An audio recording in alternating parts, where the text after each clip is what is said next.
How's it going? Welcome back, my wise ones. Today we are discussing another Souls-like, but this might not be like other Souls-likes. In fact, I think that this game is trying to actually set itself apart from that horrible tagline that has plagued gaming, action games, character action games, especially in the last 10 years. Now, I personally am kind of sick of the Souls trend. I'm a massive diehard Dark Souls fan. Oh my god, just like Dark Souls! Just like Dark Souls! Now, it's my personal opinion that Souls-likes have overstayed their welcome, and to be honest, a lot of games that are tagged as Souls-likes don't do enough to set themselves apart. Now, you might be thinking to yourself, Code Vein sounds like just another generic Souls-like, but this has gathered a dedicated fan base, and it does do many things different to set itself apart, but we all know why many people did like this game now, don't we? So yeah, there's a balance slider, which, that's good. Oh, that's the first thing. Yep, it's the first thing. Oh, hell yeah. Till it's cool, just cool, into the mouth. Nice. In some ways, that's how this game was remembered and kind of memed on for a long time. It was nicknamed the Anime Souls. But the second game is trying to do a lot more than big anime titties, which is a good thing. Now, one feature in particular that I think sets this apart from other games that I want to talk about straight away is this merging ability, where you can actually absorb the other characters, your companions' special abilities, and basically synergize, and basically you then are overpowered. This is such a cool feature. So let's take a look at Code Vein 2. I do hope you enjoy this Code Vein 2 early review. So we're gonna dive deep into the positives and negatives. That's what I like to do on my channel. I won't give you a review score at the end. Just weigh up the pros and cons for yourself. I think that's the best way. And I will be as objective as possible, and I will tell you if I have a personal bias, so you know it's only, relevant to me, and if you've got a similar taste. Let's go already! So welcome back, my wise ones, to another great video. If you're new here, do subscribe, become a wise one today. If you love gaming reviews, early access reviews, philosophical videos, and video essays, you're in the right place, as we analyze everything in autistic detail. That's what we do here. But some things never change. So please consider liking the video. I don't usually ask, but it does actually, turns out, help with the algorithm. And as I am making content, I do actually want it to be seen, as I put a lot of hard work into my videos. So please do like it if you enjoy it, and subscribe. Thank you so much. Now, the first positive of Code Vein 2 is it simply had time to cook, and they've understood what makes their game special and what areas they needed work. And I do think they have done that for the most part, because the levels themselves are much more interesting this time around. You will be exploring lots of different environments, different biomes. Of course, there is a poisonous area, because it wouldn't be a Souls-like without one, but it does seem to have much more diversity. Yes, it's 2026, we're all about diversity on this channel. From sunken cities to giant overgrown cities, poisonous wastelands, and giant forests, there are plenty of places now to explore, but the level design itself in some of these areas I think still do need a lot of work, even though they are much more grandiose, I would say. So I'll talk about that a bit later. But the first positive is simply that, they've had time to improve.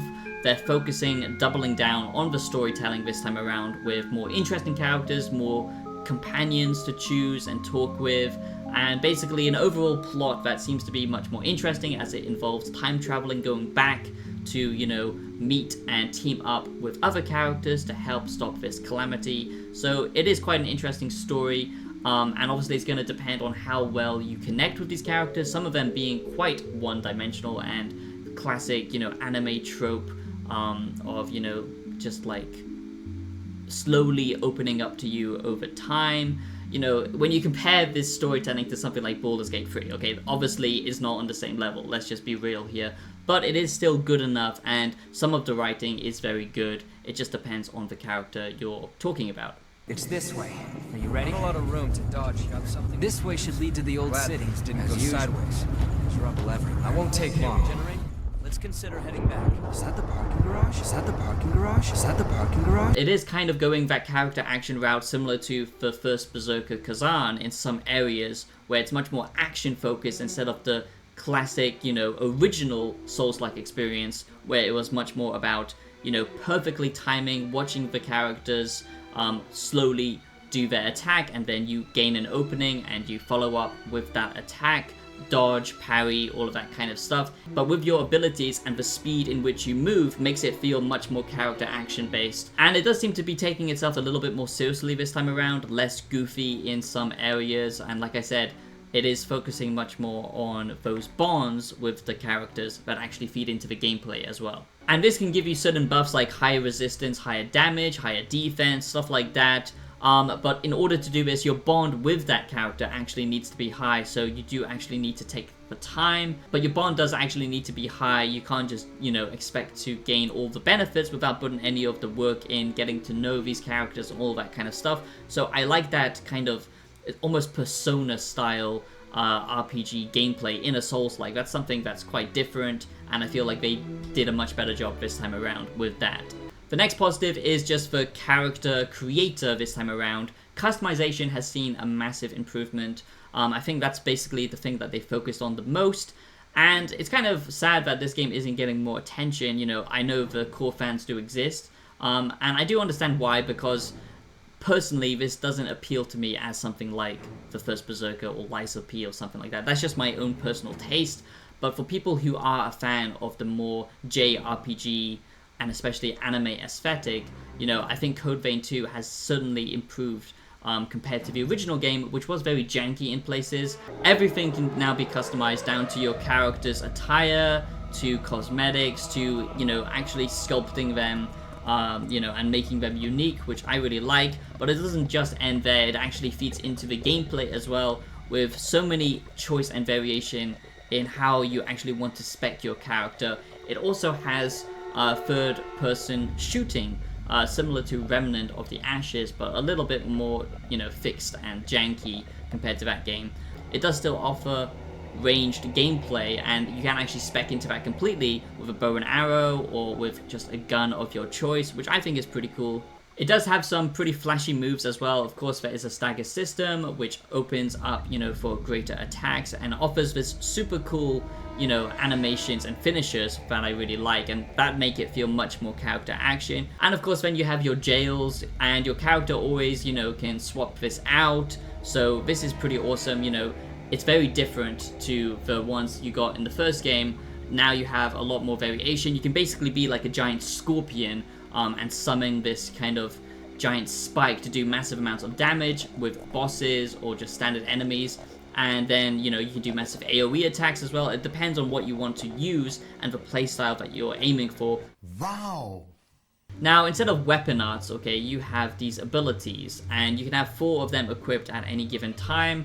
And this allows you to, summon a giant hammer, for example, or a giant scythe. And this is on top of what you have equipped on your back as well, which gives you these special, 1 moves. And this is on top of what you already have equipped, with your jails as well, which gives you these special giant attacks, like I just mentioned. So there is a lot of, different variation. It's not just your weapon, which all have different animations to them, and already they have different abilities that you can tie to them, but it's also these 4 abilities that you have at any given time, and then your jail as well. And the final big positive is the rep system. Okay, with your characters, like I said, you do actually have to get to know them, you actually have to build a relationship. This then feeds into the gameplay, because then you can basically work and deal better damage with your companion if you have a higher bond, a higher rep.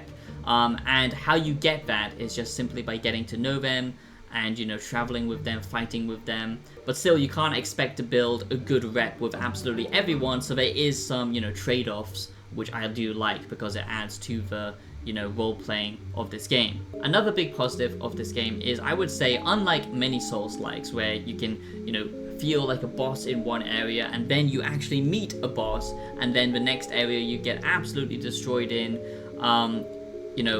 that to me, is bad balancing. Many of these games just throw this difficulty spike as a kind of artificial wall for you to go back, to grind, to buy certain gear, all of this kind of stuff, and I really don't like that. Now, in contrast, Code Vein 2, I would say, feels much more fairly balanced throughout.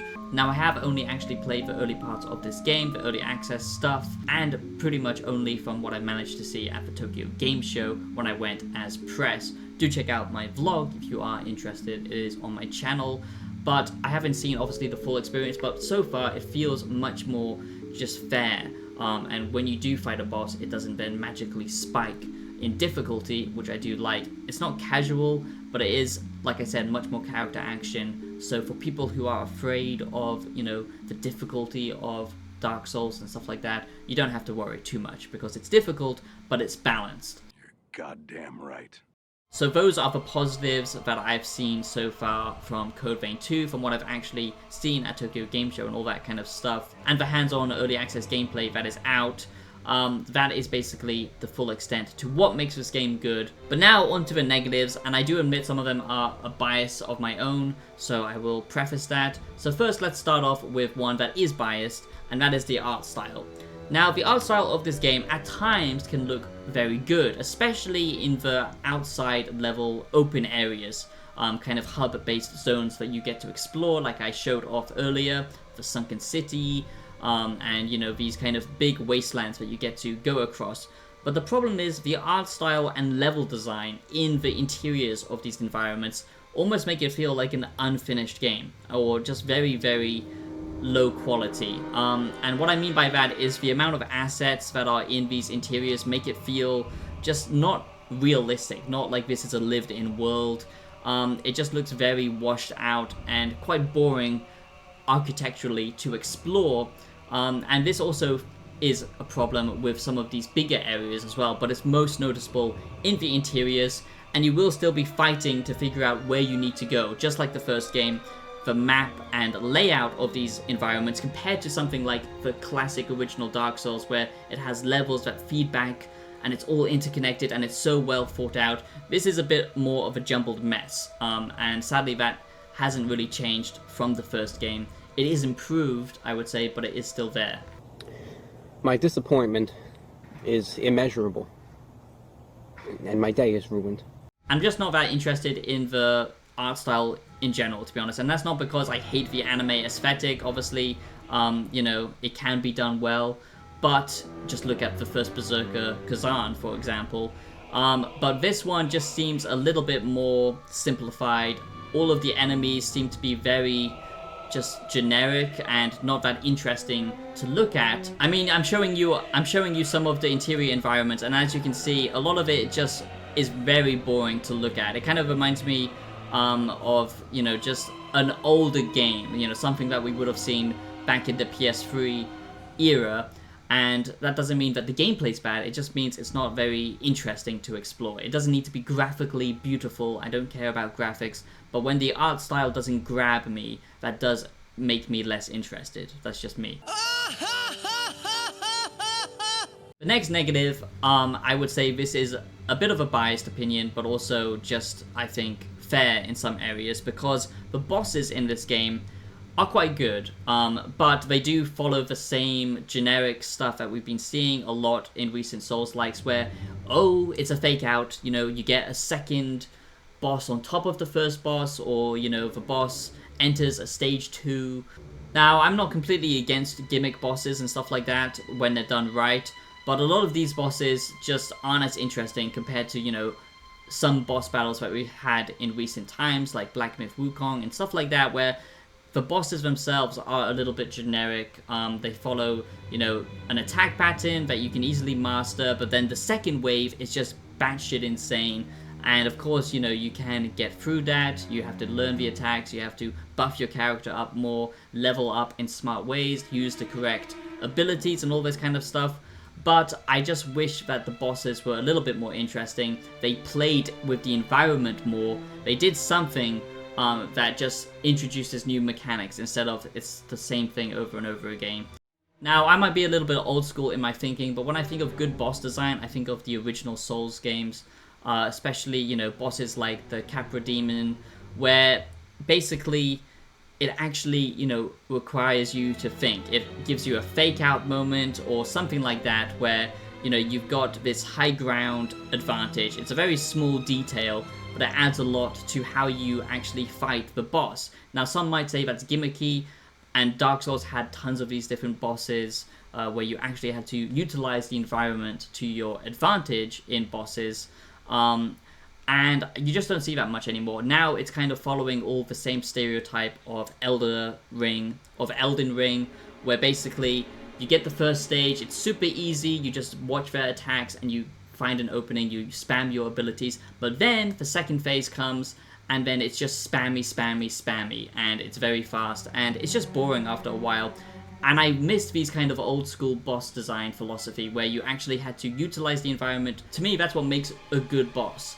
And now, I just think that's being lost, especially in modern Souls-likes, where it's not so much about the location you're fighting in, more so purely the enemy and the weapons that you're using. And to me, that gets a little bit boring, and it makes the world feel less alive. So that's a big point I wanted to highlight, as that's the only fair negative I would say that's in this game. At times, the combat itself can feel a little bit stiff and janky, but it's not that bad, to be honest. You know, it's on par with other Souls-likes, not as good as something like the first Berserker, but I do think it's still very good. And how you level up is in, you know, classic formula. You rest at basically a bonfire, you put your stat points into, you know, what you want to be, you know, good in. If you want to go a strength build, like I said, if you want to focus more on ranged attacks and stuff like that. And the customization does allow this a lot more flexibility, and that's the real strength of this game, and the narrative elements, if that's your cup of tea. But there you go, that is Code Vein 2, the Code Vein 2 review based on the early access stuff. I do think Code Vein 2 is a superior game to the first game, and it is doing something different in the Souls-like genre, which I do like, but when you stack it up against similar games, it doesn't exactly hold up to them. But when you see it as its own thing, not comparing it to the best of Souls-like and more just an action video game, then I think it's pretty good. So I do hope you enjoyed this Code Vein 2 review. Let me know what you think down below in the comments if you're going to pick this one up. And I'll be seeing you in the next video, my wise ones. Have a blessed day. Subscribe if you're new, like the video, share it around. That does mean a lot. And peace out.